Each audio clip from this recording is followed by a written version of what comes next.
തവ കഥാമൃതം തപ്തജീവനം കവിഭിരീഡിതം കൽമഷാപഹം ശ്രവണമംഗളം ശ്രീമദാതതം ഭുവി ഗൃണന്തി തേ ഭുരിദാ ജനാഃ ഭുവി ഗൃണന്തി തേ ഭുരിദാ ജനാഃ.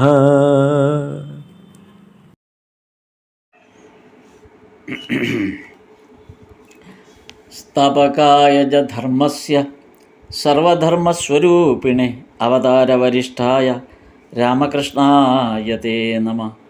ലജ്ജാപടാവൃതേ നിത്യം ശാരദേ ജ്ഞാനദായികേ പാപേഭ്യോ ന സദാ രക്ഷ കൃപാമയി നമോസ്തുതേ. നമഃ ശ്രീയതിരാജായ വിവേകാനന്ദസൂരയേ സച്ചിത് സുഖസ്വരൂപായ സ്വാമിനേ താപഹാരിണേ. കഴിഞ്ഞ 1883 ഏപ്രിൽ 7 ശനിയാഴ്ച ഭഗവാന്റെ ബലറാം ബസുവിൻ്റെ വീട്ടിൽ വരികയും അവിടെ നടന്ന ചില കാര്യങ്ങളുമായി ബന്ധപ്പെട്ട് ഭവനാഥൻ അതൊക്കെയായിരുന്നു കഴിഞ്ഞ തവണ നമ്മൾ പറഞ്ഞു വന്നത്. അതിൻ്റെ അടുത്ത അധ്യായം ഒരു ദിവസം കഴിഞ്ഞിട്ടുള്ള സംഭവമാണ്. തൊട്ടടുത്ത ദിവസം ഏപ്രിൽ 8 അതായത് വോള്യം 1 9-ാം ഭാഗത്ത് അധ്യായം 2 വരുന്ന ഭാഗം. 1883 ഏപ്രിൽ 8 ഞായർ എന്നും പറഞ്ഞാണ് അത് തുടങ്ങുന്നത്. ഭജനാമൃതം വോള്യം 1 9-ാം ഭാഗം അധ്യായം 2. അപ്പോൾ ബലറാം ബസുവിൻ്റെ വീട്ടിൽ പോയി അത് കഴിഞ്ഞ് ഭഗവാന്റെ ബാലകാവസ്ഥയെ പറഞ്ഞുകൊണ്ടാണ് മാസ്റ്റർ മഹാശയൻ ഈ അധ്യായം തുടങ്ങുന്നത്. ഭഗവാന്റെ ബാലകാവസ്ഥയെ പറഞ്ഞുകൊണ്ട്.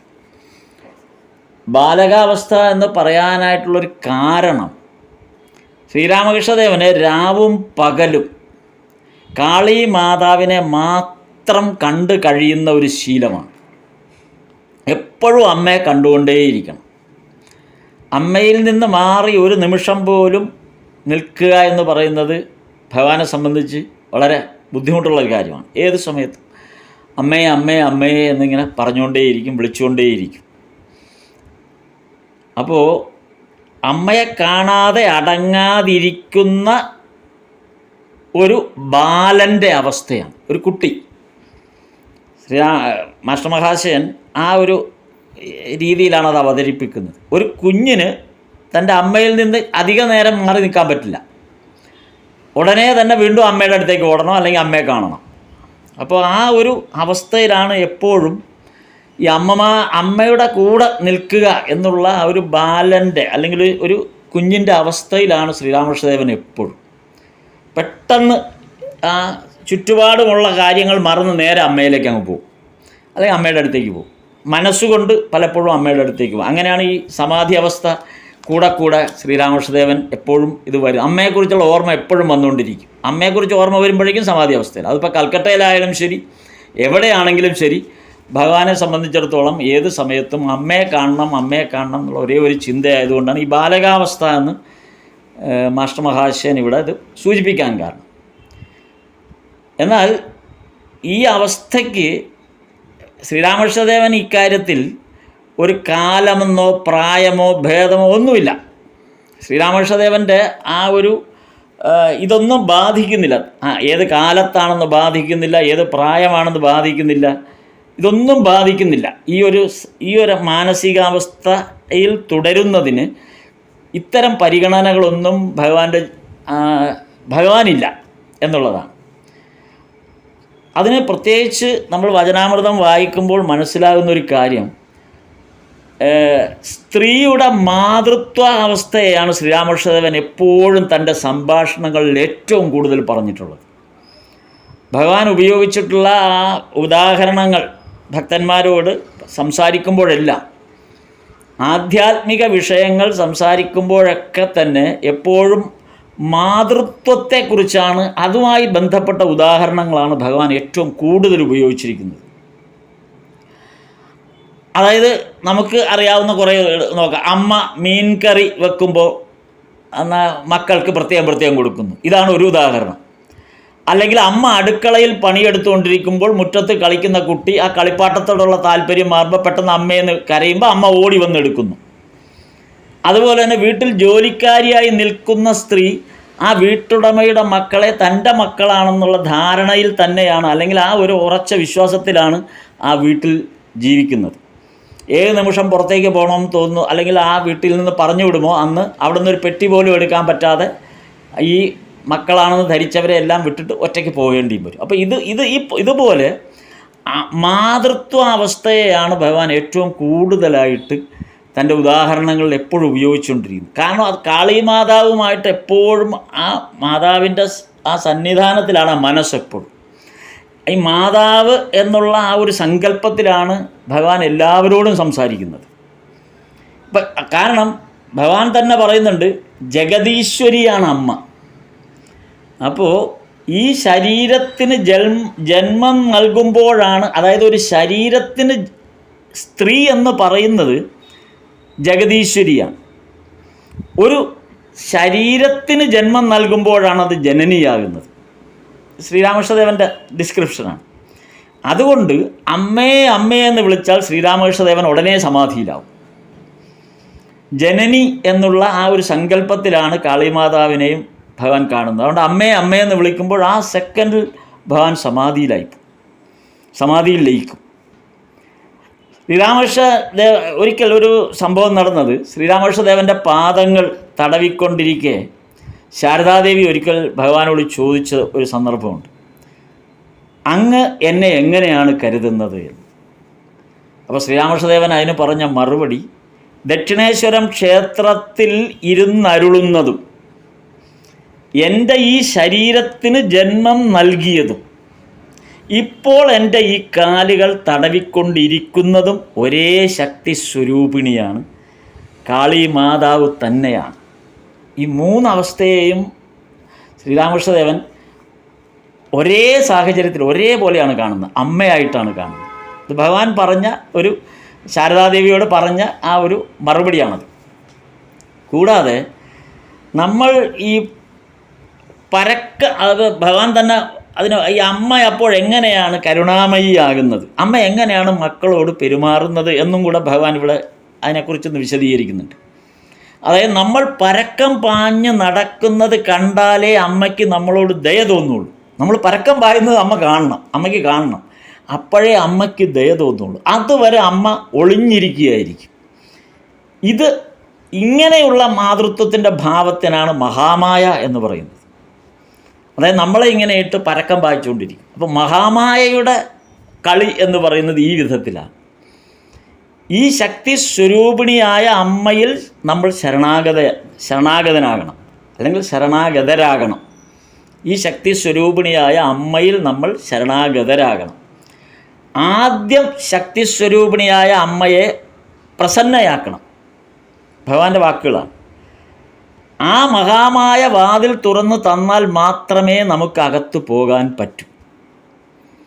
ഇതാണ് ആ അമ്മ സങ്കല്പത്തെക്കുറിച്ചുള്ള ഭഗവാൻ പറയുന്ന അമ്മ സങ്കല്പത്തെക്കുറിച്ച് പറയുന്നത് ഈ പ്രകാരം. ഇപ്പോൾ ശ്രീരാമകൃഷ്ണദേവൻ ദക്ഷിണേശ്വരത്ത് വന്ന കാലത്ത്,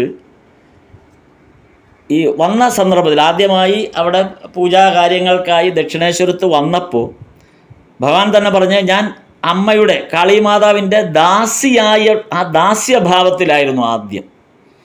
അത് കഴിഞ്ഞ് സഖ്യഭാവത്തിലായി. ഇത് 2 വർഷം ഇങ്ങനെയായിരുന്നു. ദാസ്യഭാവത്തിലും സഖ്യഭാവത്തിലുമായിരുന്നു 56, 57, 58 വരെ ഈ ഒരു ഭാവത്തിലായിരുന്നു. എന്നാൽ സന്താനഭാവമാണ് എനിക്കിഷ്ടം, ഒരു മകൻ്റെ ഭാവം. അമ്മയുടെ മുന്നിൽ ഒരു മകൻ്റെ ഭാവമാണ് എനിക്കിഷ്ടം. അതുകൊണ്ട് അതിനുശേഷം കാളിമാതാവിൻ്റെ മുമ്പിൽ ഒരു മകനെപ്പോലെ, ഒരു മകൻ്റെ ഭാവത്തിൽ അമ്മയോടുള്ള ആ സ്നേഹവും വാത്സല്യവും, അമ്മ ഒരു കുഞ്ഞിന് കൊടുക്കുന്ന ആ സ്നേഹവും വാത്സല്യവും സ്വയം ആ കാളിമാതാവിൽ നിന്ന് ലഭിക്കുന്നു എന്ന് ഉറപ്പാക്കുകയാണ് ശ്രീരാമകൃഷ്ണദേവൻ ചെയ്യുന്നത്. എന്നിട്ടോ സകല സ്ത്രീകളെയും അമ്മയായിട്ടാണ് കാണുന്നത്.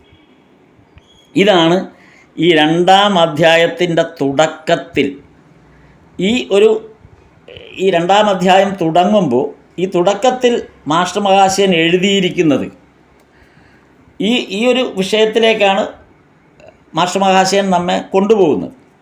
അപ്പോൾ ഇതിൻ്റെ തുടക്കത്തിൽ എഴുതിയിരിക്കുന്ന ഒരു വളരെ വിചിത്രമായ ഒരു കാര്യമാണ്. അത് വായിച്ചപ്പോഴാണ് എനിക്ക് ആ എഴുതിയതിനോട് അതിൻ്റെ പിന്നാലെ പോകാൻ തോന്നി. ശരിക്കും പറഞ്ഞാൽ അതെന്താണ് അങ്ങനെ എഴുതിയതെന്നുള്ള രീതിയിൽ മുന്നോട്ട് പോകാനായിട്ട് തോന്നിയത്. അപ്പോൾ അങ്ങനെ കുറേ ഫൈൻഡിങ്സ് ഇതിൽ തോന്നി. അതാണ് ഞാൻ ഇന്ന് പറയാൻ ഉദ്ദേശിക്കുന്നത്. കാര്യം ഇതേ ഭാഗത്താണ് ഇനി പറയാനുള്ള മണിലാലിൻ്റെ കാര്യമാണ് പറയാനായിട്ട് ഉദ്ദേശിച്ചത്. പക്ഷെ അതിനു മുമ്പാണ് ഈ അധ്യായം തുടങ്ങുമ്പോൾ കണ്ട ഒരു വാക്കാണ് പെട്ടെന്ന് ആ വാക്കിനുള്ളൊരു താല്പര്യം കൊണ്ടാണ് അതിൻ്റെ പിന്നാലെ പോയത്. അപ്പോൾ ആ വാക്കിതാണ് ആ അധ്യായം. ഈ 2-ാം അധ്യായം നമ്മുടെ വചനാമൃതത്തിലെ ഏപ്രിൽ 1883 ഏപ്രിൽ 8 ഞായറാഴ്ച അധ്യായം 2 തുടങ്ങുമ്പോൾ അതിലാദ്യത്തെ ഒരു പാരഗ്രാഫ് എന്ന് പറയുന്നത്, പാരഗ്രാഫിൽ ആദ്യത്തെ ഒരു വരി, ശ്രീരാമകൃഷ്ണദേവൻ ഭക്തന്മാരോടുകൂടി ദക്ഷിണേശ്വരം ക്ഷേത്രത്തിൽ പിന്നെ അധരസേനൻ്റെ 2-ാമത്തെ ദർശനം, ഇതാണ് ഇത് തുടങ്ങുന്നത്. അത് കഴിഞ്ഞ് വരുന്ന ആ വാചകം, ആ പാരഗ്രാഫ് തുടങ്ങുന്ന വാചകം വരൂ സോദര എന്നാണ് എഴുതിയിരിക്കുന്നത്. ഇത് ആരോടാണ് മാസ്റ്റർ മഹാശയൻ ഇത് പറഞ്ഞത്? വരൂ സോദര. അതായത് ഈ വചനാമൃതത്തിൻ്റെ അത് ഈ വചനാമൃതം വായിക്കുന്ന നമ്മെയാണ് മാസ്റ്റർ മഹാശയൻ സംബോധന ചെയ്യുന്നത്. ഇവിടെ വളരെ അപൂർവമായിട്ടാണ് മാസ്റ്റർ മഹാശയൻ ഇങ്ങനെ ഒരു സംബോധന ചെയ്യുന്നത്. അത് നമ്മളത് ആ വചനാമൃതത്തിൻ്റെ 3 വാള്യങ്ങൾ പരിശോധിക്കുമ്പോൾ നമുക്ക് അതിൻ്റെ രസകരമായ കുറേ കണ്ടെത്തലുകൾ പറ്റും. കണ്ടെത്തലിന് സാധ്യതയുണ്ട്. അത് ഇപ്പോൾ ഇവിടെ പറഞ്ഞിരിക്കുന്ന വരൂ സോദര എന്നാണ് പറയുക. അത് നമ്മളെയാണ്, വായനക്കാരനോടാണ്, ഭക്തന്മാരോടാണ്. വരൂ സോദര നമ്മെ ഉദ്ദേശിച്ച് പറഞ്ഞതാണ്. അതായത് ഏത് കാലത്തെ വായനക്കാരൻ, ഈ മാസ്റ്റർ മഹാശയൻ എഴുതിയ കാലത്തൊന്നല്ല, ഏത് കാലത്തെ വായനക്കാരനെയുമാണ് മാസ്റ്റർ മഹാശയൻ സംബോധന ചെയ്യുന്നത്. വരൂ സോദര. അപ്പോൾ മാസ്റ്റർ മഹാശയൻ തൻ്റെ എഴുത്തിൽ ഇങ്ങനെ ചില വിദ്യകളൊക്കെ വചനാമൃതത്തിൻ്റെ പല ഭാഗത്തും പ്രയോഗിച്ചിട്ടുണ്ട്. ഒരു പ്രത്യേകതരം രചനാ കൗശലമാണിത്. അതെങ്ങനെയെന്ന് വെച്ചാൽ അത് ഒരു പഴയ കാലം മുതൽ ഈ ഹരികഥയൊക്കെ പറയുന്നതിൻ്റെ ഒരു സ്റ്റൈലിലാണിത്. വരൂ സഹോദര എന്നൊക്കെ പറയും. വലിയൊരു ഓഡിയൻസിനെയാണത്. ഈ ഹരികഥയൊക്കെ പറയുമ്പോൾ ഓഡിയൻസിൻ്റെ മുമ്പിലിരുന്ന് ഹരികഥാകാരൻ പറയുന്നൊരു ശൈലിയാണ്. വരൂ സോദര, അല്ലെങ്കിൽ നോക്കൂ, അങ്ങോട്ട് നോക്കൂ, നീ കഥാപ്രസംഗക്കാർ പറയുന്ന പോലെയാണ്. അങ്ങോട്ട് നോക്കൂ, അതാ കാണുന്നില്ലേ എന്നൊക്കെ പറയുന്ന പോലെയാണ്. നമ്മുടെ ചങ്ങമ്പുഴയുടെ രമണൻ ആരംഭിക്കുന്നത് ഈ ഒരു സ്റ്റൈലിലാണ്. അങ്ങോട്ട് നോക്കൂ, ആ മലരണിക്കാടുകൾ തിങ്ങി വിങ്ങി എന്നും പറഞ്ഞ് വായനക്കാരെ അങ്ങോട്ട് ക്ഷണിക്കും. ഇതൊരു വളരെ പഴയ ഒരു ശൈലിയാണിത്. വളരെ പഴയ 100 വർഷങ്ങൾ. അപ്പോൾ നമ്മുടെ ഈ നോവലുകളെല്ലാം ഈ ഒരു ശൈലിയിലാണ്. ഈ കാലക്ഷേപം എന്നൊക്കെ അന്ന് പറഞ്ഞുകൊണ്ടിരുന്നൊരു ശൈലിയാണിത്. കാര്യം ഇത് ശ്രോതാവിനെ എഴുത്തുകാരൻ അല്ലെങ്കിൽ കാഥികൻ നേരിട്ട് ക്ഷണിക്കുന്ന ഒരു രീതി. അപ്പോൾ അതാണ് ഇവിടെയും വരൂ സോദര എന്ന് മാസ്റ്റർ മഹാശയൻ പറയുന്നത്. കാരണം എന്നിട്ട് അടുത്തത്, വരൂ സോദര, ദക്ഷിണേശ്വരത്ത് ശ്രീരാമകൃഷ്ണദേവനെ കാണാൻ ഇന്നും നമുക്ക് പോകാം. വളരെ വിചിത്രമായ എഴുത്താണ് ഈ ഭാഗത്ത്. വരൂ സോദര, ദക്ഷിണേശ്വരത്ത് ശ്രീരാമകൃഷ്ണദേവനെ കാണാൻ ഇന്നും നമുക്ക് പോകാം. അപ്പോൾ നമ്മളിങ്ങനെ എന്നും പോകുന്നുണ്ട്, ഇന്നും നമുക്ക് പോകാം. ഇന്നെന്താണ് പ്രത്യേകത? അതാണ് മുൻപ് ഭഗവാൻ പറഞ്ഞ പോലെ ബാലക ഭാവമാണ് ഭഗവാൻ ഇഷ്ടം. ഭഗവാന്റെ ബാലക ഭാവം കാണാനാണ് ഈ വായനക്കാരായ നമ്മളെ, അല്ലെങ്കിൽ ഭക്തന്മാരായ നമ്മളെ മാസ്റ്റർ മഹാശയൻ ക്ഷണിക്കുകയാണ്. നമുക്കിന്നും ദക്ഷിണേശ്വരത്ത് പോകാം.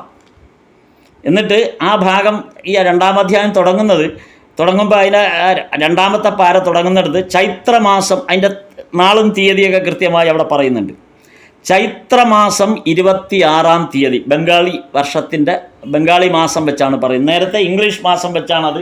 അതിൻ്റെ തുടക്കത്തിൽ ഏപ്രിൽ 8 ശനിയാഴ്ച എന്നുള്ളത് ഇംഗ്ലീഷും ഇത് വച്ചിട്ടും, ഇപ്പോൾ പറയുന്നത് ബംഗാളി വർഷം വെച്ചിട്ടുമാണ്. ചൈത്രമാസം 26-ാം തീയതി പ്രാതകാലം ബ്രേക്ക്ഫാസ്റ്റിൻ്റെ സമയം. അതാ ഗുരുദേവൻ ബാലനെപ്പോലെ ഇരിക്കുന്നു. ഇതാണ്. എന്നിട്ടാണ് ഈ സന്ദർഭത്തിലാണ് തുടക്കത്തിൽ മാസ്റ്റർ മഹാശയൻ നമ്മളെ വായനക്കാരെ, ഭക്തരെ ക്ഷണിക്കുന്നത്. വരൂ സഹോദര എന്ന് പറഞ്ഞ് വിളിക്കുന്നു. അതിനകത്ത് ആ ഭാഗം നമുക്കൊന്ന് നോക്കാം. ആ വരൂ സോദര എന്ന് പറയുന്ന ആ ഭാഗം ഒന്ന് നോക്കാം. വരൂ സോദര, ദക്ഷിണേശ്വരത്ത് ശ്രീരാമകൃഷ്ണദേവനെ കാണാൻ ഇന്നും നമുക്ക് പോകാം. അദ്ദേഹം എപ്രകാരം ഭക്തന്മാരുമൊത്തു ലീലയാടുന്നു, ഈശ്വരഭാവത്താൽ സർവദാ എவ்விധം സമാധിസ്ഥനാകുന്നു എന്ന് കാണാം.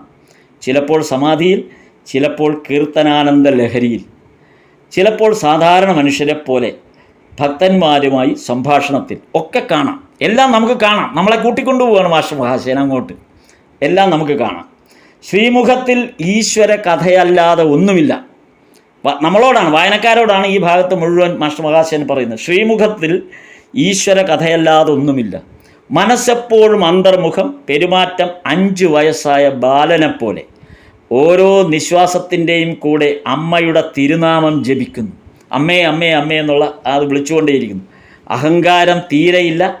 5 വയസ്സായ പയ്യനെപ്പോലുള്ള പെരുമാറ്റം, ബാലകനെപ്പോലെ വിഷയാസക്തി ശൂന്യൻ, സദാ ആനന്ദം, സരളവും ഉദാരവുമായ സ്വഭാവം. ഒരേ ഒരു വാർത്ത, ഈശ്വരൻ സത്യം, മറ്റെല്ലാം അനിത്യം, 2 നാളത്തേക്ക് മാത്രം നടക്കൂ, ആ പ്രേമോന്മത്തനായ ബാലകനെ നേരിൽ കാണാം എന്നും പറഞ്ഞാണ് മാസ്റ്റർ മഹാശയൻ നമ്മെ ഈ ഭാഗത്ത് വായനക്കാരനെയാണ് കൂട്ടിക്കൊണ്ടുപോകുന്നത്. ഇത് ഇങ്ങനെ വായിക്കാനുള്ളൊരു കാരണമുണ്ട്. വചനാമൃതത്തിൻ്റെ ഒരു പ്രത്യേകത എന്തെന്ന് വെച്ചാൽ, അതെന്തുകൊണ്ടാണ് ഇത്രയധികം വായിക്കപ്പെട്ടത് എന്നുള്ളതിൻ്റെ ഒരു പ്രധാന കാരണം, ഈ എഴുതപ്പെട്ട കാലത്ത്, അതായത് 1903-4 ആ തുടക്കം, 1900-ൻ്റെ തുടക്കത്തിലാണിത് പബ്ലിഷിങ്ങിൻ്റെ ടൈം വരുന്നത്. അപ്പോൾ ആ കാലഘട്ടത്തിൽ രചനാശൈലി എന്ന് പറയുന്നത് അതിൽ നിന്ന് തികച്ചും വ്യത്യസ്തമായ ശൈലിയിലാണ് വചനാമൃതം എഴുതിയിട്ടുള്ളത്. കാരണം അന്ന് എഴുത്തുകാർ സ്വീകരിക്കുന്ന, അന്നല്ല ഇന്നും ചിലരൊക്കെ അത് സ്വീകരിക്കുന്നുണ്ട്, അതായത് അനാവശ്യമായ വർണ്ണനകൾ കൊണ്ടാണ് തുടങ്ങുക. ഒരു കാര്യം എഴുതി തുടങ്ങുമ്പോൾ അതിൻ്റെ കണ്ടൻറ്റിലേക്ക് എത്തുന്നതിന് മുമ്പ് അനാവശ്യമായ, അല്ലെങ്കിൽ ആ എഴുത്തുകാരൻ്റെ സാഹിത്യ ഗുണം വെളിപ്പെടുത്താൻ ആഗ്രഹിച്ച അയാൾ സ്വയം കുറേ വിശേഷണങ്ങളോ വിവരണങ്ങളോ എഴുതി ചേർത്തുകൊണ്ടേയിരിക്കും. ഇതൊന്നും യഥാർത്ഥത്തിലുള്ള പ്രധാന കണ്ടൻറ്റുമായിട്ട് ഒരു ബന്ധവും കാണില്ല. അത് ആ എഴുത്തുകാരൻ്റെ ആ സാഹിത്യത്തിലുള്ള ആ മേന്മ പ്രകടമാക്കാനുള്ള, ആ താൻപോരിമ പ്രകടമാക്കാനുള്ള ഒരു എഴുത്ത് ശൈലിയാണ് ഈ 100-150 വർഷമൊക്കെ മുമ്പ് ആ കാലഘട്ടത്തിൽ ഇത് എഴുതി വരുന്ന കാലത്ത് അന്ന് അതായിരുന്നു ശൈലി. അങ്ങനെ വേണം എഴുതാൻ. പക്ഷേ വചനാമൃതം സ്വീകരിച്ചിരിക്കുന്ന ഒരു ശൈലി എന്തെന്ന് വെച്ചാൽ, അത് ഡയറക്റ്റാണ്. ഒരു അധ്യായം പോലും, ഒരു വിവരണം പോലും ഇല്ലാതെയാണ് ഓരോ അധ്യായവും തുടങ്ങുന്നത്. ഒരധ്യായത്തിൽ പോലും ഒരു വിവരണവുമില്ല. തുടങ്ങുന്നത് തന്നെ ഏതെങ്കിലും സംഭാഷണത്തിലായിരിക്കും, അല്ലെങ്കിൽ അതുപോലുള്ള ഏതെങ്കിലും വായനക്കാരെ പെട്ടെന്ന് തന്നെ ആ സംഭവം നടക്കുന്ന സ്ഥലത്തേക്ക് കൂട്ടിക്കൊണ്ടുപോയി അവിടെ വച്ച് ഭഗവാന്റെ വാക്കുകളിലോ അല്ലെങ്കിൽ അവിടെ ഇരിക്കുന്ന ആ ചുറ്റുപാടുകളിലോ ആയിരിക്കും തുടങ്ങുക. മാസ്റ്റർ മഹാശയൻ ഒരു കാര്യവും വിവരിക്കാറില്ല. ഇതിനകത്ത് ഒരിടത്ത് പോലും മാസ്റ്റർ മഹാശയൻ വിവരിച്ചിട്ടേ ഇല്ല. എന്നാൽ ഈ പറഞ്ഞ ഇപ്പോൾ നമ്മൾ ഈ വായിച്ച ഭാഗം എന്ന് പറയുന്നത് മാസ്റ്റർ മഹാശയൻ വിവരിച്ചതാണ്. അല്ലാതെ ഒരധ്യായത്തിൽ പോലും ഇങ്ങനെ വിവരണമില്ല. അപ്പോൾ ഇതൊന്ന് ഈ 3 വോള്യത്തിലൂടെ നമ്മളൊന്ന് അന്വേഷിച്ച് പോകുമ്പോൾ നമുക്കിത് മനസ്സിലാവും. രസകരമായൊരു അന്വേഷണമാണത്. അപ്പോൾ വചനാമൃതം സമ്പൂർണ്ണമായി പരിശോധിച്ചാൽ, അതായത് ഓരോ അധ്യായവും തുടങ്ങുന്നത് അതായത് ഭഗവാന്റെ ദേഹത്യാഗത്തിന് മുമ്പുള്ള ഭാഗം വരെ, അതായത് 49 ഭാഗങ്ങളായിട്ടാണ് വചനാമൃതം. ഭഗവാന്റെ ദേഹത്യാഗത്തിന് മുമ്പുള്ള ഭാഗം എന്ന് പറയുന്നത് 49 ഭാഗങ്ങളാണ് വചനാമൃതത്തിന് മൊത്തത്തിൽ. അതിൽ ഓരോ ഭാഗത്തും പ്രത്യേകം അധ്യായങ്ങളും ഉണ്ട്. ഓരോ അധ്യായം ആരംഭിക്കുന്നതും ഒന്നുകിൽ ഭഗവാന്റെ സംഭാഷണത്തിലായിരിക്കും, അല്ലെങ്കിൽ എവിടെയാണോ ഭഗവാൻ ഇരിക്കുന്നത്, അത് കൽക്കട്ടയായാലും ശരി, ബ്രഹ്മ സമാജത്തിൻ്റെ സമ്മേളനത്തിലായാലും ശരി, ദക്ഷിണേശ്വരത്തായാലും ശരി, എവിടെയായാലും ആ സ്ഥലത്ത് നിന്ന് ലൈവ് റിപ്പോർട്ടിംഗാണ്. നോക്കൂ, അന്ന് നിലവിലില്ലാത്ത ഒരു എഴുത്ത് ശൈലിയാണ്. ഇന്നാണ് ആ ശൈലിയുള്ളത്. ആധുനികമായ കാലഘട്ടത്തിലാണ് ഈ ലൈവ് റിപ്പോർട്ടിംഗ് ഉണ്ടായിരുന്നത്. പണ്ട് അതില്ലായിരുന്നു. പണ്ടൊരു കാര്യം പറയാൻ അതിൻ്റെ ചരിത്രവും ഭൂമിശാസ്ത്രവും മുഴുവൻ പറഞ്ഞാണ് അവസാനം അതിലേക്ക് എത്തുന്നത്. ഇതങ്ങനെയല്ല, ഡയറക്റ്റ് റിപ്പോർട്ടിംഗ് ആണ്. ഡയറക്റ്റായിട്ട് ലൈവ് റിപ്പോർട്ടിംഗ് പോലെ ഡയറക്റ്റ് റിപ്പോർട്ടിംഗ് ആണ്. ഇത് ഉടനീളം ഈ 49 ഭാഗങ്ങളിലും, ഭഗവാന്റെ ദേഹത്യാഗത്തിന് മുമ്പുള്ള 49 ഭാഗങ്ങളിലും ഈ ലൈവ് റിപ്പോർട്ടിംഗ് ആണ് മാസ്റ്റർ മഹാശയൻ സ്വീകരിച്ചിരിക്കുന്ന ശൈലി. അതുകൊണ്ടാണ് നമുക്ക് ബോറടിക്കാതെ ഓരോ അധ്യായവും വായിക്കാൻ പറ്റുന്നത്. നമ്മളെ വായനയിൽ മുന്നോട്ട് കൊണ്ടുപോകുന്ന ഈ ലൈവ് റിപ്പോർട്ടിംഗ് ഉള്ളതുകൊണ്ടാണ്. വളരെ സജീവമായിട്ടാണ് നിൽക്കുന്നത് ഓരോ സെക്കൻഡിലും. അതായത് ഇതിൻ്റെ രചനാകാലത്തുള്ള സാഹിത്യ രചനാരീതി അനുസരിച്ചുള്ള എഴുത്തുകാരൻ്റെ അതിവിസ്തൃതമായ വർണ്ണനകളൊന്നും തന്നെ വചനാമൃതത്തിൽ നമുക്ക് കാണാൻ പറ്റില്ല. ഏറ്റവും ചുരുങ്ങിയ വാക്കിൽ സംഭാഷണങ്ങൾ പൂർത്തിയാക്കും. ഭഗവാൻ ചില ആധ്യാത്മിക വിശദീകരണങ്ങൾ നൽകുമ്പോൾ അല്ലെങ്കിൽ കഥ പറയുമ്പോൾ അത് അല്പം ആ ഭാഗത്ത് മാത്രമാണ് അല്പം വലിപ്പമുള്ളത്. ഈ പാരഗ്രാഫിന് ഇത്തിരി വലിപ്പം കൂടുന്നത് ഈ പാരഗ്രാഫുകളിൽ മാത്രമാണ്. ഒരു കഥ പറയുന്ന സമയത്ത് അല്ലെങ്കിൽ ഒരു ആധ്യാത്മിക കാര്യം കുറച്ച് ആഴത്തിൽ പറയുന്ന സമയത്ത്. എന്നാൽ അതൊട്ടും മുഷിവ് തോന്നാത്ത വിധം പറയുകയും ചെയ്യും. നമുക്ക് മനസ്സിലാകാതെ വരും എന്നുള്ളൊരു പ്രശ്നമേ ഇല്ല. കൃത്യമായി നമുക്കത് മനസ്സിലാകുന്ന തരത്തിലാണ് മാസ്റ്റർ മഹാശയൻ അത് എഴുതിയിരുന്നത്. മാത്രമല്ല ദീർഘമായ നമ്മളത് വായിച്ചു പോകുമ്പോൾ അറിയാം, ദീർഘമായ പാരഗ്രാഫുകൾ വരുന്ന അവസരത്തിന് തൊട്ട് മുൻപുള്ളതും തൊട്ട് പിൻപും, അതിന് മുമ്പും അത് കഴിഞ്ഞും കൊച്ചു വർത്തമാനങ്ങൾ കാണും അതിനകത്ത്. അപ്പോൾ നമുക്കത് വളരെ രസകരമായിട്ടാണ് ആ ദീർഘമായ പാരഗ്രാഫിനെ നമുക്ക് കടന്നു പോകാൻ വളരെ എളുപ്പമാണ്. കാര്യം അതിന് മുമ്പ് ഒരു കൊച്ചു വർത്തമാനം കാണും, ഒരു തമാശ എന്തെങ്കിലുമൊക്കെ കാണും. ഇത് കഴിഞ്ഞാൽ ഉടൻ തന്നെ വീണ്ടും തമാശയിലേക്ക് മാറും, അല്ലെങ്കിൽ ഒരു രസകരമായ എന്തെങ്കിലും ഒരു അന്തരീക്ഷം അവിടെ സൃഷ്ടിക്കും. അങ്ങനെയാണ് വലിയ ഗഹനമായ കാര്യങ്ങളിലേക്ക് മാസ്റ്റർ മഹാശയൻ കടക്കുന്നുള്ളൂ. അങ്ങനെയാണ് ഇതിൻ്റെ ഒരു കൺസ്ട്രക്റ്റ് ചെയ്ത് വെച്ചിരിക്കുന്നത്. അങ്ങനെയാണ്. അതുകൊണ്ട് വായനയുടെ രസച്ചരട് നമുക്ക് ഒരിക്കലും മുറിഞ്ഞു പോവില്ല. വചനാമൃതത്തിൻ്റെ രചയിതാവ് എന്ന നിലയിൽ മാസ്റ്റർ മഹാശയൻ സ്വന്തം നിലയ്ക്ക്, അതായത് രചയിതാവിൻ്റെ ഏകപക്ഷീയമായ സ്വാതന്ത്ര്യമെടുത്ത് ചില വർണ്ണനകൾ നടത്തുന്നത് 3 വോള്യത്തിലും കൂടിയെടുത്താൽ, അതായത് ഒരു എഴുത്തുകാരൻ ഇപ്പം നേരത്തെ പറഞ്ഞത് നമ്മളിപ്പോൾ വായിച്ച ഭാഗം, അതായത് നമ്മൾ ഈ ഏപ്രിൽ 8 ഞായറാഴ്ചത്തെ ആ ഭാഗം തുടങ്ങിയപ്പോൾ വായിച്ച വരൂ സോദര എന്നുള്ള ഭാഗം എഴുത്തുകാരൻ്റെ ഏകപക്ഷീയമായ രചനയാണത്. കാര്യം അത് ഭഗവാൻ പറഞ്ഞതല്ല, അവിടെ നടക്കുന്ന സംഭവമല്ല, ഒന്നുമല്ല. അത് എഴുത്തുകാരൻ നേരിട്ട് വായനക്കാരെ ക്ഷണിക്കുന്ന പോലെ സ്വന്തം ഭാവനയിലുണ്ടായ ഒരു ശൈലിയാണത്. ഇങ്ങനെ ഇതിൻ്റെ ഒരിടത്തും ഇങ്ങനെ ഉപയോഗിക്കുന്നില്ല മാസ്റ്റർ മഹാശയൻ ഈ രീതിയിൽ. അതായത് എഴുത്തുകാരൻ, രചയിതാവ് അയാളുടെ സ്വന്തം ഏകപക്ഷീയമായ ഒരു സ്വാതന്ത്ര്യമെടുത്ത് ഒരു കാര്യങ്ങളും വർണ്ണിക്കുന്നില്ല ഒരിടത്തും. സ്വന്തം പേര് പോലും എഴുതാത്ത ആളാണ് മാസ്റ്റർ മഹാശയൻ, നമുക്കറിയാം. അപ്പോൾ അത് വർണ്ണന പോലും ഒരിടത്തും ഏകപക്ഷീയമായി അല്ലെങ്കിൽ സ്വയം നടത്തുന്ന വർണ്ണനകളേ ഇല്ല. എന്നാൽ ഈ 3 വോള്യത്തിലും കൂടെ പരിശോധിച്ചപ്പോൾ 5 ഭാഗത്ത് അത് ചെയ്തിട്ടുണ്ട്. ആകെ 5 ഭാഗത്തും മാത്രം ഈ ഭഗവാന്റെ ദേഹത്യാഗത്തിന് മുമ്പുള്ള 49 ഭാഗങ്ങളിൽ, അതിനകത്ത് ഓരോ ഭാഗത്തും 5ഉം 6ഉം 7ഉം 8ഉം 10ഉം അധ്യായങ്ങളുണ്ട്. അങ്ങനെയുള്ള 49 ഭാഗങ്ങളിൽ വെറും 5 ഭാഗത്തും മാത്രമാണ് മാസ്റ്റർ മഹാശയൻ ഒരു എഴുത്തുകാരൻ്റെ സ്വാതന്ത്ര്യം എടുത്തിട്ടുള്ളത്. ഇവിടെ ഇപ്പം നമ്മൾ വായിച്ചത് എഴുത്തുകാരൻ്റെ സ്വാതന്ത്ര്യമാണ്. കാര്യം എഴുത്തുകാരൻ ഭഗവാനെ പരിചയപ്പെടുത്തുകയാണ്, നമ്മളെ വായനക്കാരനെ പരിചയപ്പെടുത്തുകയാണ്. അതാ നമ്മൾ വരൂ, എൻ്റെ കൂടെ വരൂ, ഞാൻ കാണിച്ചു തരാം, ബാലകഭാവത്തിലുള്ള ശ്രീരാമകൃഷ്ണദേവനെ കാണിച്ചു തരാമെന്നും പറഞ്ഞ് ആ വർണ്ണന നടത്തി നമ്മളെ ആ ഭാഗത്തേക്ക് കൂട്ടിക്കൊണ്ടുപോവാണ്. വേറൊരിടത്തും അങ്ങനെയുള്ള കൂട്ടിക്കൊണ്ടുപോകലൊന്നുമില്ല. നേരെ ഭഗവാൻ ബലറാം ബോസിൻ്റെ വീടാണെങ്കിൽ അവിടെ, അല്ലെങ്കിൽ എവിടെ ദക്ഷിണേശ്വരത്തെ മുറിയാണെങ്കിൽ അവിടെ, എവിടെയാണോ അവിടെ ഉടൻ തന്നെ സംഭാഷണം ആരംഭിക്കുക. പക്ഷെ ഇവിടെ ഈ ഭാഗത്ത് ആദ്യമായിട്ട് 2ാം വോള്യത്തിൻ്റെ ഈ 9ാം ഭാഗത്തിൽ വരുമ്പോഴാണ് മാസ്റ്റർ മഹാശൻ ആ പഴയ രചനാ സങ്കേതം ഉപയോഗിച്ചുകൊണ്ട് വായനക്കാരനെ വചനാമൃതത്തിലേക്ക് കൂട്ടിക്കൊണ്ടു പോകുന്ന ഭാഗം. ഇങ്ങനെ 5 ഭാഗത്താണ് ഇതുള്ളത്. അപ്പോൾ അതൊന്ന് പരിശോധിക്കാമെന്ന് വിചാരിച്ചു. ഈ 5 ഭാഗങ്ങൾ എങ്ങനെ ഇരിക്കും എന്നുള്ളത്. അതെ അതെ, നേരിട്ട് മാസ്റ്റർ മഹാശയൻ പ്രസൻ്റ് ആവുകയാണ് ഇവിടെ, എന്നിട്ട് നമ്മളുമായിട്ട് സംവദിക്കുന്നത്. അങ്ങനെയാണ് 5 ഭാഗത്ത്. അതിൽ ആദ്യത്തേതാണ് നമ്മളിപ്പോൾ വായിക്കുന്ന 1-ാം വോള്യത്തിലെ 9-ാം ഭാഗത്തിലെ 2-ാം അധ്യായത്തിൻ്റെ തുടക്കത്തിൽ കണ്ട വരൂ സോദര എന്നുള്ള ആ ഭാഗം. പിന്നീട് ഇതുപോലെ തന്നെ വീണ്ടും നമ്മൾ വായനക്കാരെ വായിക്കുമ്പോൾ നമ്മൾ വീണ്ടും കാണുന്നുണ്ട് ഭഗവാൻ ഇതേ സങ്കേതം വീണ്ടും ഉപയോഗിച്ചിട്ടുണ്ട്. വരൂ സോദര എന്ന് സംബോധന ചെയ്യുന്നുണ്ട്. അത് 2-ാം വോള്യത്തിലാണ്. വരൂ സോദര, അത് വരൂ സോദര എന്ന് തലക്കെട്ട് വരെ ഉണ്ട്. 2-ാം വോള്യത്തിൽ 31-ാം ഭാഗത്ത്, 2-ാം വോള്യത്തിൽ 31-ാം ഭാഗത്ത് ഈ നാനാ ഭക്തരുടെ കൂടെ എന്ന ശീർഷകത്തിൽ ആ 31-ാം ഭാഗം തുടങ്ങുന്നത് നാനാ ഭക്തരുടെ ശീർഷകത്തിൽ എന്ന ഭാഗമാണ്. 1-ാം അധ്യായത്തിലാണ് ഇത് ആരംഭിക്കുന്നത്. 31-ാം ഭാഗം 2-ാം വോള്യം.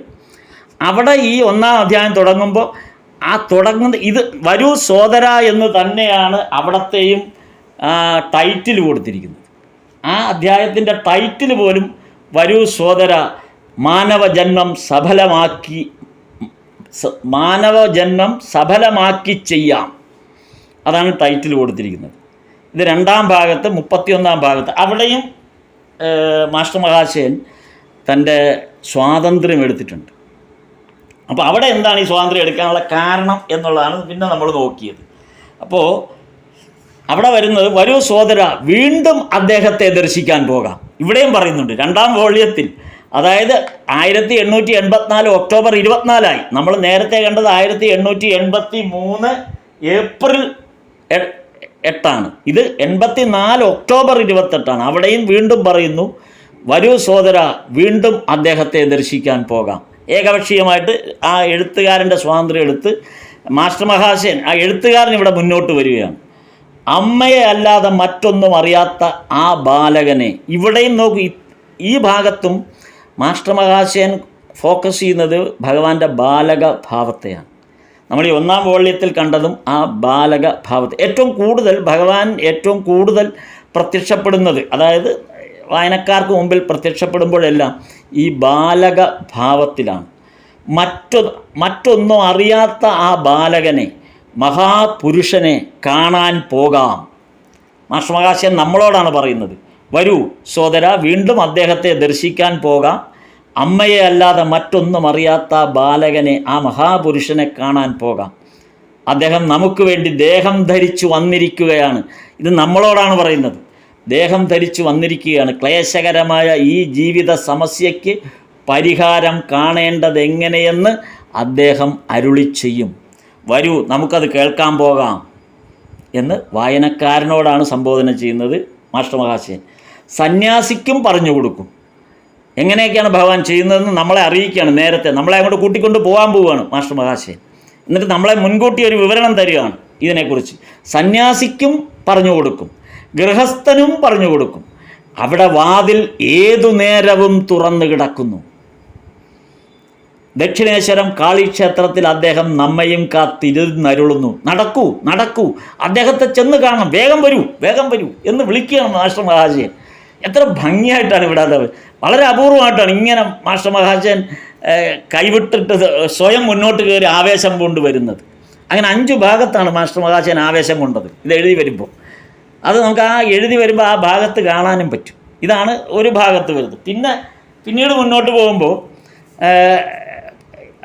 അതുപോലെ തന്നെ പിന്നെ വരുന്നത് 3-ാം വോള്യത്തിലാണ്. 3-ാം വോള്യത്തിൽ 36-ാം ഭാഗം, അധ്യായം 4 ആരംഭിക്കുന്നിടത്ത്, 3-ാം വോള്യത്തിൽ 36-ാം ഭാഗത്ത് അധ്യായം 4 ആരംഭിക്കുന്നിടത്ത് അതൊരു സുദീർഘമായ സ്വാതന്ത്ര്യം മാസ്റ്റർ മഹാശയൻ ഇവിടെ എടുത്തിട്ടുണ്ട്. ഈ ഭാഗം എഴുതിയപ്പോൾ അത് 3-ാം വോള്യമായപ്പോഴാണ്. 36-ാം ഭാഗമായപ്പോൾ അധ്യായം 4 അതെടുത്തത്. അവിടെ പറയുന്നത് ക്രമേണ നേരം അന്തിയായി. മന്ദാകിനിയുടെ മാറിടത്തിലും ഇടതൂർന്ന അടവിയിലും മാനം മുട്ടുന്ന മലമുകളിലും കാറ്റിലാടുന്ന നദീതട തരുക്കളിലും പരന്നു കിടക്കുന്ന മൈതാനങ്ങളിലും അനന്തതയുടെ നീലിമ പതിഞ്ഞപ്പോൾ നിസ്സാരനായ മനുഷ്യന് സ്വാഭാവികമായി തന്നെ ഭാവപ്പകർച്ച വന്നു. സമസ്ത ലോകത്തെയും പ്രകാശമാനമാക്കിക്കൊണ്ടിരുന്ന പകലോനിപ്പോൾ എവിടെ പോയി? നമ്മളെ പഴയ ഖാദികരുടെ ഒരു ശൈലിയിലാണ് ഇവിടെ ഇത്. മാസ്റ്റർ ഈ വചനാമൃതത്തിൻ്റെ മൊത്തം ഘടനയിൽ ഇതിങ്ങനെ വരുന്നതേയില്ല.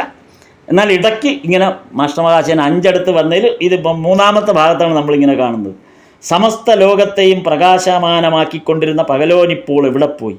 ബാലകൻ ചിന്തിക്കുന്നു. ബാലക സ്വഭാവമാർന്ന മഹാപുരുഷനും ചിന്തിക്കുന്നു. അന്തിയായി. എന്തൊരാശ്ചര്യം! ആരിങ്ങനെയൊക്കെ ചെയ്തു വെച്ചു? പക്ഷികൾ അത് തരുശിഖരങ്ങളിലിരുന്ന് അന്തിപ്പാട്ട് പാടുന്നു. മനുഷ്യരിൽ ആധ്യാത്മ ചൈതന്യം ഉണർന്നവർ ആ ആദി കവിയുടെ കാരണൻ്റെ പുരുഷോത്തമൻ്റെ നാമകീർത്തനം ചെയ്യുന്നു. വർത്തമാനം പറഞ്ഞുകൊണ്ടിരിക്കുക, നേരം വരുന്നുണ്ട് പറഞ്ഞു. അപ്പം ഇങ്ങനെ ഈ ഒരു ഇൻട്രൊഡക്ഷൻ മാസ്റ്റർ മഹാശയൻ ഈ തരത്തിൽ ഒരു ഇൻട്രൊഡക്ഷനാണ് ഇവിടെ വീണ്ടും കൊടുക്കുന്നത്. പിന്നീട് മാസ്റ്റർ മഹാശയൻ ഒരു എഴുത്തുകാരൻ എന്ന നിലയിൽ സ്വയം ഒരു വർണ്ണന നടത്തുന്നത് 1-ാം വോള്യത്തിൻ്റെ 12-ാം ഭാഗത്തിൽ അധ്യായം 10-ലാണ്. അതായത് 1-ാം വോള്യത്തിൻ്റെ 12-ാം ഭാഗം അതിൽ അധ്യായം 10-ൽ വരുമ്പോൾ വിദ്യാസാഗരൻ്റെയും കേശവചന്ദ്രസേനൻ്റെയും കഥ എന്നുള്ള ആ ഒരു ഭാഗം വരുന്നുണ്ട്. അവിടെ ഇതേപോലെ മാസ്റ്റർ മഹാശയൻ സ്വയം ഒരു വർണ്ണന നടത്തി വായനക്കാരുമായിട്ട് സംവദിക്കുകയാണ്. അവിടെ പറയുന്നത് ആഷാഢത്തിലെ കൃഷ്ണപക്ഷ തൃതീയ ശ്രീ പരമഹംസദേവനെ ദർശിക്കാൻ ഭക്തന്മാർ ഇനിയും വന്നുകൊണ്ടിരിക്കുന്നു. മറ്റു ദിവസങ്ങളിൽ വരാൻ അവർക്ക് മിക്കവാറും പറ്റുകയില്ല. ഞായറാഴ്ച അവർക്ക് സൗകര്യം കിട്ടുന്നു. അധരനും രാഘാലും മാസ്റ്ററും കൽക്കത്തയിൽ നിന്ന് ഒരു വണ്ടി പിടിച്ച് 2 മണിയോടുകൂടി കാളിക്കോവിലിൽ വന്നു ചേർന്നു. അവിടെ ഡയറക്റ്റ് ഇതാണ് ഇടയ്ക്ക് പറയുന്നത്. പിന്നെ പറയുന്നത് രാസമണി പണിയിച്ച കാളിക്കോവിലിൻ്റെ വിശാലമായ മുറ്റത്ത് കിഴക്ക് ഭാഗത്ത്, അതാണ് ഇവിടെ വളരെ വ്യത്യസ്തമായൊരു സംഭവം. വചനാമൃതത്തിൻ്റെ 1-ാം വോള്യം ഏതാണ്ട് 1-ാം വോള്യത്തിൻ്റെ 12 ഭാഗം കഴിയാറ് 12-ാമത്തെ ഭാഗം എത്തിയപ്പോൾ അപ്പോഴാണ് മാസ്റ്റർ മഹാശയൻ കാളിക്ഷേത്രത്തിൻ്റെ വർണ്ണന നടത്തുന്നത്.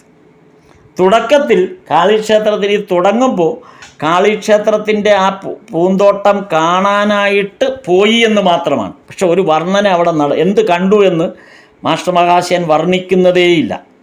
12-ാം ഭാഗം എത്തിയപ്പോഴാണ് ദക്ഷിണേശ്വരത്തെക്കുറിച്ച് മാസ്റ്റർ മഹാശയൻ വർണ്ണിക്കുന്നത്.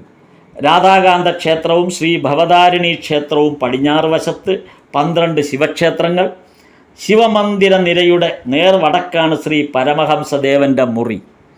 മുറിയുടെ പടിഞ്ഞാറ് വശത്ത് അർദ്ധവൃത്താകാരമായൊരു വരാന്തയുണ്ട്. നോക്കി, ഇതിനകം തന്നെ ഒരുപാട് തവണ ഈ രംഗങ്ങൾ അരങ്ങേറി കഴിഞ്ഞു.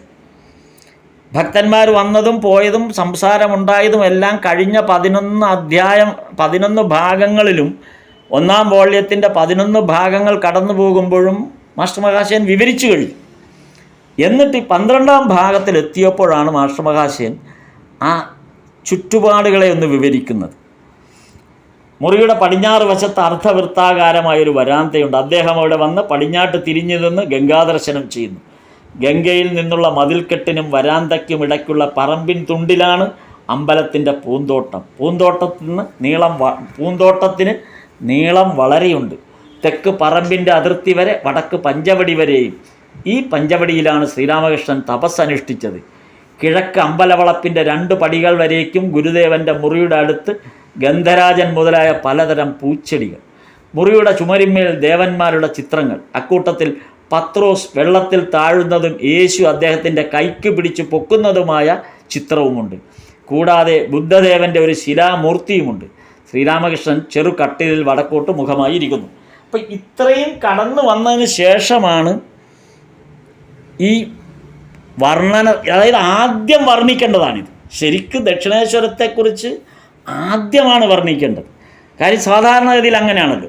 നമ്മൾ ദക്ഷിണേശ്വരത്തിൻ്റെ ആ ഒരു കഥ തുടങ്ങുമ്പോൾ ആ ദക്ഷിണേശ്വരത്തെയും അതിൻ്റെ സങ്കല്പങ്ങളെയും ആദ്യമേ തന്നെ വായനക്കാരുടെ മുമ്പിൽ അവതരിപ്പിക്കുകയാണ് പതിവ്. പക്ഷേ ഇവിടെ മാസ്റ്റർ മഹാശയൻ ഉപയോഗിച്ചത് ഭഗവാനുമായിട്ടുള്ള ആ സംസർഗത്തിൻ്റെ മുഴുവൻ കഥകളും ആ സംഭാഷണങ്ങളും വായനക്കാരെ മുഴുവൻ കേൾപ്പിച്ച ശേഷം ശരിക്കും വായനക്കാർക്ക് ഭഗവാനുമായിട്ടുള്ള ആ സംസർഗം, ആ ഒരു എന്താ പറയുക, അതിനകത്ത് ആ സത്സംഗം സമ്പൂർണമായി, ആ സത്സംഗത്തിൽ ഭഗവാനോടൊത്ത് വായനക്കാർ മുഴുകിക്കഴിഞ്ഞ ശേഷമാണ് ഇനി നമ്മൾ ഇരിക്കുന്ന ആ ഭാഗത്തെക്കുറിച്ചും എവിടെയാണ് നമ്മൾ ഇരിക്കുന്നത് എന്നുള്ള ഭാഗത്തെക്കുറിച്ചും മാസ്റ്റർ മഹാശയൻ വിവരിച്ചു കൊണ്ടുവരുന്നത്.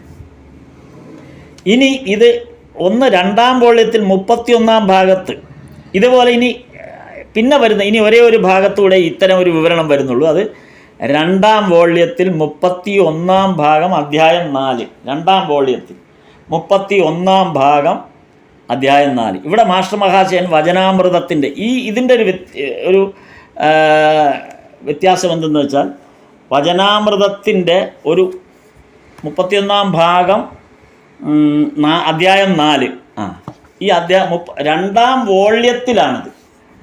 രണ്ടാം വോള്യത്തിൽ 32-ാം വോള്യം 31-ാം ഭാഗത്തെ അധ്യായം 4.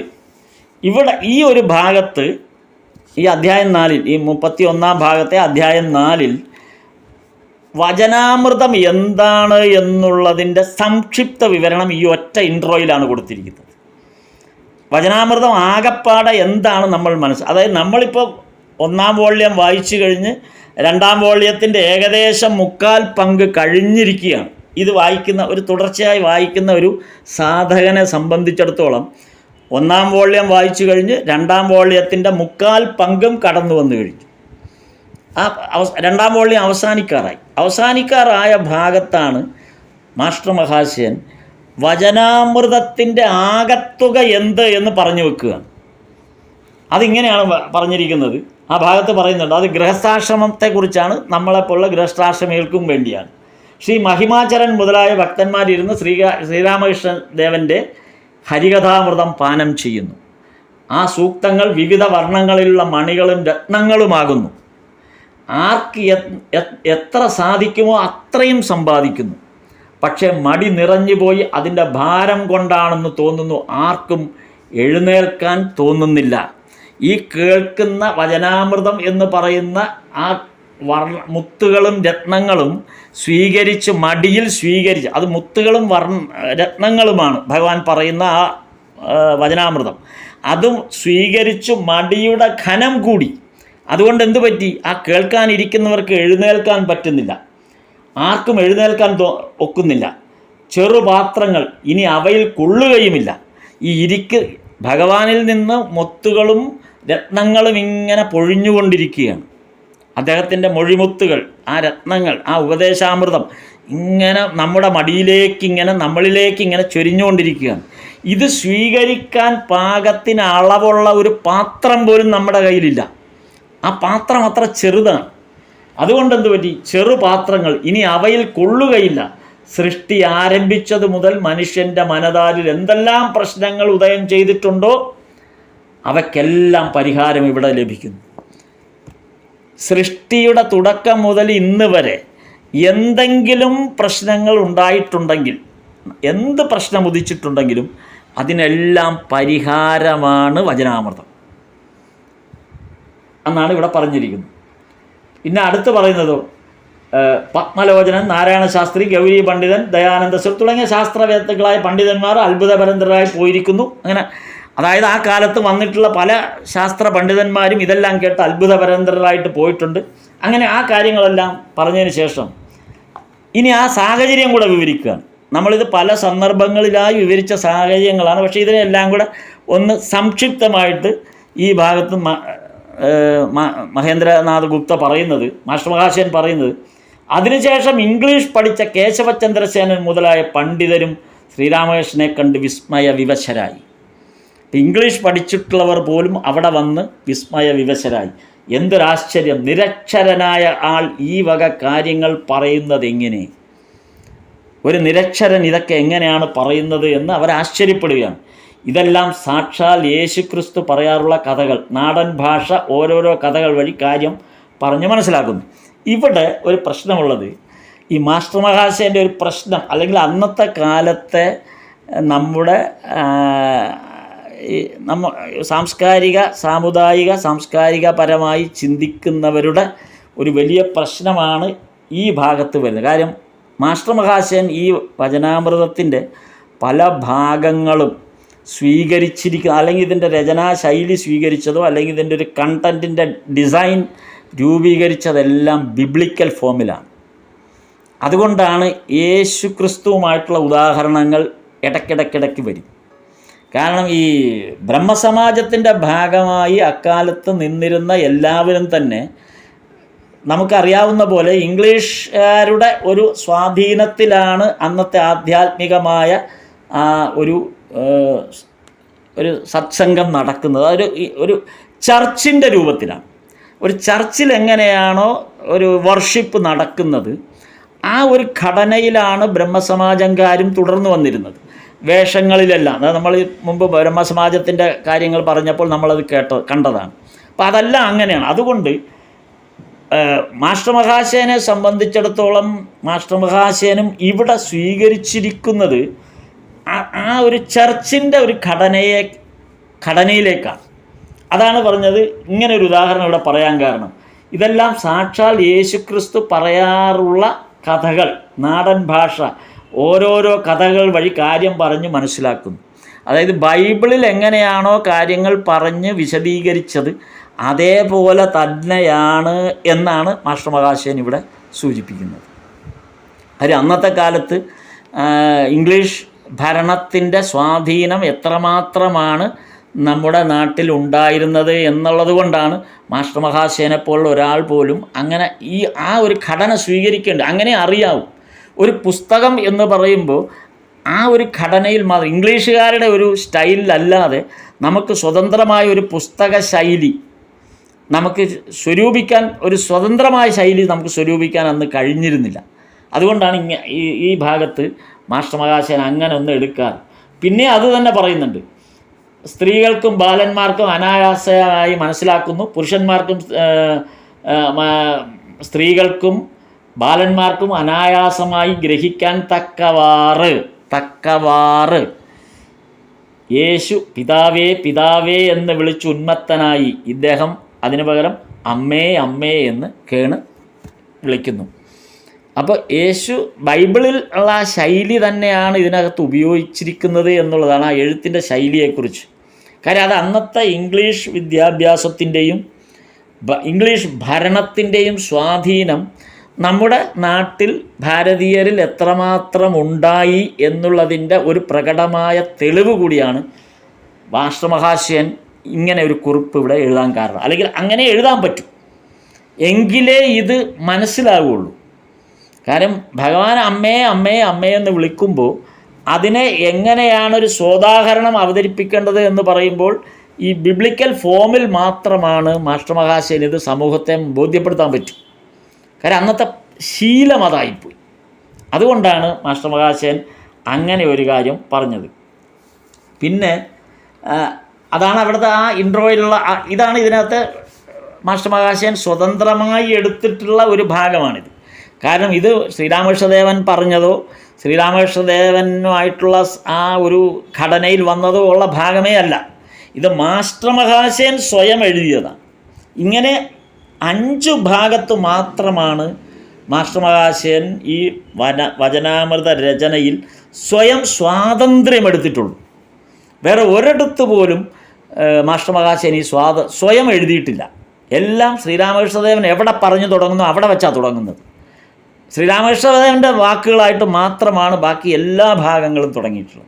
ഈ 5 സ്വയം ഒരു സ്വാതന്ത്ര്യം എടുത്തത് ഈ 5 ഭാഗങ്ങളിൽ മാത്രമാണ്. അവിടെയാണ് വായനക്കാരെ കൂട്ടിക്കൊണ്ടുപോകുന്നതും വായനക്കാരെ ബോധ്യപ്പെടുത്താൻ ശ്രമിക്കുന്നതുമെല്ലാം ഈ 5 ഭാഗത്ത് മാത്രമാണ്. വചനാമൃതത്തിൻ്റെ ആ ഒരുപക്ഷെ ഈ ഒരു ശൈലിയിലാണ് ഓരോ അധ്യായവും തുടങ്ങിയിരുന്നു എങ്കിൽ ഒരുപക്ഷെ ഇത്രയും വായിക്കപ്പെടുമായിരുന്നില്ല. അത് ഡയറക്റ്റ് ഫോമിലേക്ക്, അത് ഡയറക്റ്റ് റിപ്പോർട്ടിംഗ് എന്ന് പറഞ്ഞ പോലെ ഫസ്റ്റ് പേഴ്സണിൽ തന്നെയാണ് തുടങ്ങുന്നത്, തേർഡ് പേഴ്സണിലല്ല, ഫസ്റ്റ് പേഴ്സണിൽ തന്നെയാണ്. ഇവിടെ ഫസ്റ്റ് പേഴ്സണും സെക്കൻഡ് പേഴ്സണേ ഉള്ളൂ, തേർഡ് പേഴ്സൺ ഇല്ല. തേർഡ് പേഴ്സൺ വരുന്നത് ഈ 5 ഭാഗത്ത് മാത്രമേ ഉള്ളൂ. നമുക്ക് ഇംഗ്ലീഷ് ലിറ്ററേച്ചറിൻ്റെ ഒരു ഫോം മനസ്സിലാക്കുമ്പോൾ നമുക്കത് മനസ്സിലാവും. തേർഡ് പേഴ്സണിലാണ് എല്ലാ കഥകളും പറയുമ്പോൾ തേർഡ് പേഴ്സണിലാണ് മിക്കവാറും പറഞ്ഞു വരിക. ഫസ്റ്റ് പേഴ്സണിലേക്ക് പോകുന്നത് ഇടയ്ക്ക് വെച്ചാണ്. ഇവിടെ മാസ്റ്റർ മഹാശയൻ ഫസ്റ്റ് പേഴ്സണിലാണ് എല്ലാം തുടങ്ങിയിരിക്കുന്നത്. ഫസ്റ്റ് പേഴ്സൺ എന്ന് പറയുമ്പോൾ ഇവിടെ ശ്രീരാമകൃഷ്ണദേവൻ തന്നെ പറയുന്നതായിട്ടാണ്. അല്ലെങ്കിൽ ശ്രീരാമകൃഷ്ണദേവൻ ഇരിക്കുന്ന ഭാഗത്തിൻ്റെ നേരിട്ട് കണ്ടിട്ടുള്ള വർണ്ണന മാസ്റ്റർ മഹാശയൻ ഫസ്റ്റ് പേഴ്സൺ ആവുകയാണ് അവിടെ. എന്നാൽ ഈ 5 ഭാഗത്ത് തേർഡ് പേഴ്സണായിട്ട് നിന്നുകൊണ്ടാണ് മാസ്റ്റർ മഹാശയൻ ഇത് വിവരിക്കുന്നത്. ഇതാണ് ഈ വചനാമൃത രചനയുടെ ഒരു രസകരമായി തോന്നിയത് കാര്യം. എങ്കിൽ അതൊന്ന് നോക്കാം, ഇത് എവിടേക്കാണ് അങ്ങനെ ഉപയോഗിച്ചിരിക്കുന്നതെന്ന് ഒരു സാഹിത്യത്തിൽ താല്പര്യമുള്ളപ്പോൾ നോക്കാം എന്നുള്ള രീതിയിൽ നോക്കിയതാണത്. വളരെ രസകരമായിട്ട് തോന്നിയതുകൊണ്ടാണ് ഇന്ന് ഞാൻ ആ കാര്യങ്ങളൊന്ന് പറയാമെന്ന് വിചാരിച്ചത്. അപ്പോൾ അത് കൂടുതൽ നമ്മളെ ഈ വായനയെ, അതായത് വചനാമൃത വായനയെ കുറെ കൂടെ നമുക്കൊന്ന് ആ വായനയിലേക്ക് എത്താൻ ഒരു ഗൈഡ് ലൈൻ കൂടിയാണിത്. അതായത് എഴുത്തുകാരനെ ബോധ്യപ്പെടുക. മറ്റേത് നമ്മൾ ശ്രീരാമകൃഷ്ണദേവനും ആ ചുറ്റുപാടും ഭഗവാനും ആയിട്ടുള്ള ഒരു അതിലേക്കാണ്. മാസ്റ്റർ മഹാശയനെ നമ്മളിവിടെ അറിയുന്നതേയില്ല. അത് മാസ്റ്റർ മഹാശയൻ ആഗ്രഹിച്ചിട്ടുമില്ല. തന്നെ ഇവിടെ വെളിപ്പെടുത്തണമെന്ന് മാസ്റ്റർ മഹാശയൻ ഈ രചനയിൽ ഒരിടത്തും ആവശ്യപ്പെട്ടിട്ടില്ല, അല്ലെങ്കിൽ പ്രത്യക്ഷത്തിൽ വന്നിട്ടേയില്ല. അതുകൊണ്ടാണ് ശ്രീമാ കഥിത എന്ന് വരെ എഴുതിയത്. അതല്ലാതെ മഹേന്ദ്രനാഥ ഗുപ്ത, എം മഹേന്ദ്രനാഥ ഗുപ്ത എന്ന് ഒരിടത്തും എഴുതാൻ പോയിട്ടില്ല. ശ്രീമാ കഥിത ഇത് ആ തരത്തിലാണ്, ഒരു തേർഡ് പേഴ്സൻ്റെ ലെവലിലാണ് മാസ്റ്റർ മഹാശയൻ ഇത് എഴുതി പോകുന്നത്. പക്ഷേ ഈ 5 ഫസ്റ്റ് പേഴ്സണായിട്ട് കയറി വരികയാണ്. എഴുത്തുകാരൻ മുന്നോട്ട് കയറി വന്നിട്ട് നമ്മോട് സംസാരിക്കുക.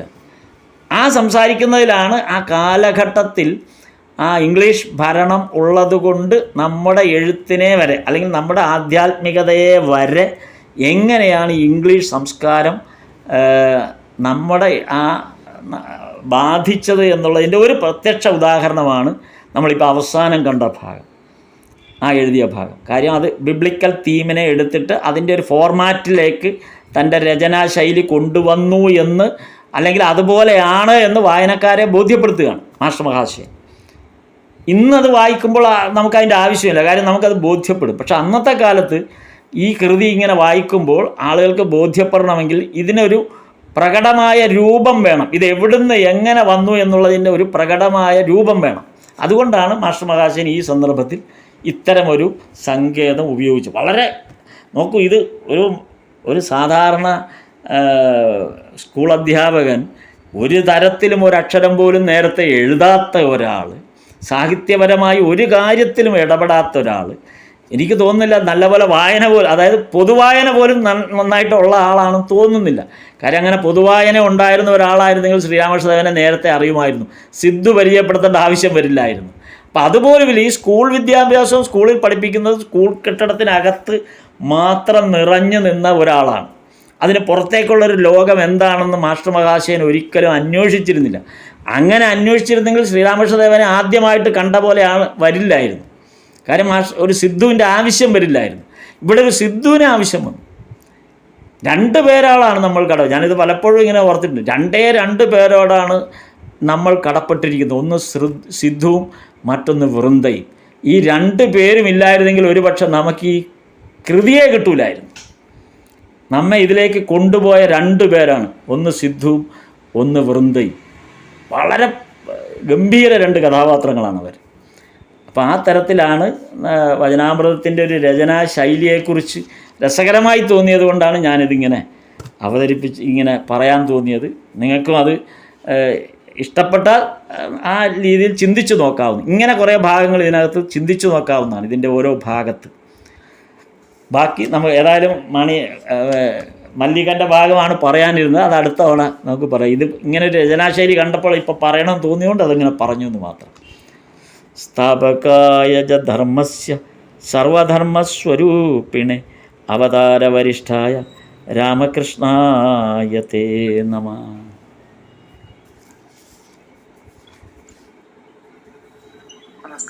നമസ്തേ നമസ്തേ നമസ്തേ നമസ്തേ.